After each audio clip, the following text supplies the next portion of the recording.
السلام عليكم، اخباركم ايه جميعا؟ النهارده بقى كنت عايزه ابدا في سلسله جديده، هي سلسله الاهتمام بالنفس او سيلف كير. اكيد بتسمعوا المصطلح ده كتير جدا. وانا كتير جدا من الامهات لما اجي اتكلم في الموضوع ده بالذات يقولوا لي اصل يعني انا ما اعرفش، مش لاقيه وقت، او انا مش عارفه اتبسط ازاي، او المفروض اعمل ايه. المفهوم مش واضح قوي، فانا قلت نبتدي السلسله دي عشان نفهم اكتر احنا ليه محتاجين الموضوع ده جدا، وان ده حاجه يعني اساسيه، مش حاجه رفاهيه وقت ما افضى اعملها. لا، دي المفروض تبقى حاجه اساسيه في حياتي وفي اليوم الطبيعي بتاعي يعني. طب تعالوا الاول نفهم ايه اهميه السلف كير، او ان انا اهتم بنفسي يعني. اولا لان احنا كده عاملين زي الموبايل مثلا، بطاريه الموبايل. البطاريه دي عشان تشتغل وتفضل شغاله طول اليوم ببقى محتاجه كل فتره اشحنها. ليه؟ عشان تكمل، عشان تعرف تكمل ما تقعش خالص. هو ده اللي بيحصل، احنا محتاجين ان احنا كل شويه نشحن عشان ما اجيش في وقت الاقي نفسي بنفجر في اللي قدامي، او الاقي نفسي بنهار ومش قادره.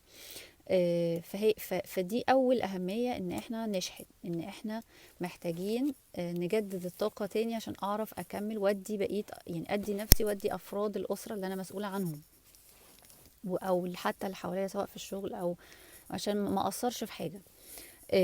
تاني حاجة يعني هقول فكرة الضغوط هي دي حاجة، على فكرة الاسترس في حد ذاته لوحده كده مش حاجة وحشة، لأن هو بيخليني أشتغل، لكن to some extent، أو يعني بقدر معين. لما الستريس ده بيزيد وبيبقى كتير قوي زيادة عن الحد، انا ساعتها ومن غير ما اكون بعمل سيلف كير، يبقى ساعتها برضو هنفجر، او هبقى مقصرة، او مش هعرف الاحق على كل حاجة، ولا هعرف اوازن.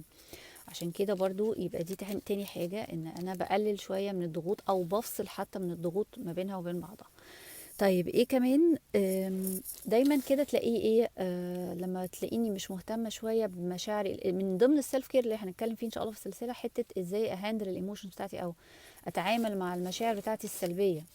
لو انا مش عنديش الوقت الكافي ان انا اقعد افكر هو انا ليه حسيت مثلا ان لما حد انتقدني مثلا اتضايقت قوي كده، او ان انا اتضايقت ان في حد ما عبرنيش مثلا، او رد عليا بكلمه انا حسيتها ان انا مجروحه، او لو ما قعدتش كده اخدت بريك وافكر في الايموشنز بتاعتي او المشاعر دي، وانا ليه حاسه بكده وايه، ووصلت لحاجه كده مع نفسي ان انا على الاقل ان انا اكنولج او اقبل الشعور ده.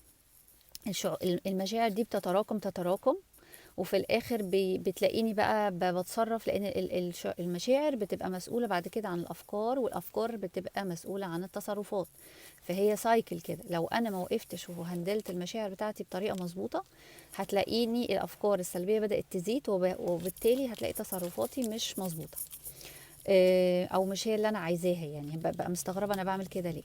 طيب ايه كمان محتاجين؟ هو يعني السلف كير مهم ليه تاني؟ عشان هو بيزود بقى العكس، بيزود المشاعر الايجابيه. لما بقى انا بشحن وبقف كده واقفه اخد بريك، او اعمل حاجه مثلا بحبها، او هتلاقيني خلاص شحنت، فبقى عندي شويه، يعني عملت ريفرشمنت كده، فبقى ايه، عندي طاقه ايجابيه، فهقدر ادي، وبالتالي هبقى مبدعه لما اجي ادي. هتلاقي افكار تانية ابداعيه اكتر بتحصل، سواء في البيت او في الشغل او في يعني اي مكان.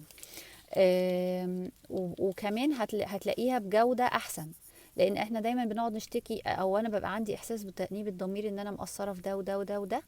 ف...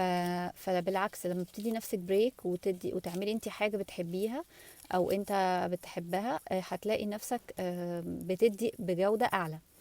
ايه كمان؟ هسامح نفسي. يعني هناخد الطريقة ازاي ان انا حاجة اسمها letting go، او ان انا اسامح نفسي، وانسى بقى، وابقى شايله جبل هموم فوق دماغي، وحاجات شايله همها، وحاجات حاسه فيها بالذنب قوي، ومش عارفه اسامح نفسي ان انا عملت كده، او حاجات انا حسيت ان انا اتضايقت فيها وما عرفتش اخد حقي، فبعد كده وعماله افكر فيها واندم عليها كل شويه.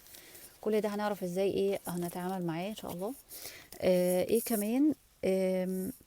ان انا هبتدي استمتع بالنعم لما باخد بريك كده وافصل، او حتى اقعد كده شويه مديتيشن، او اقعد شويه بعد الصلاه اقول ذكر او كده، اقعد اتامل في نعم ربنا، فهحس بيها، وبالتالي ده هيبقى مردوده ايه عليا، ان انا هبقى حاسه بالرضا.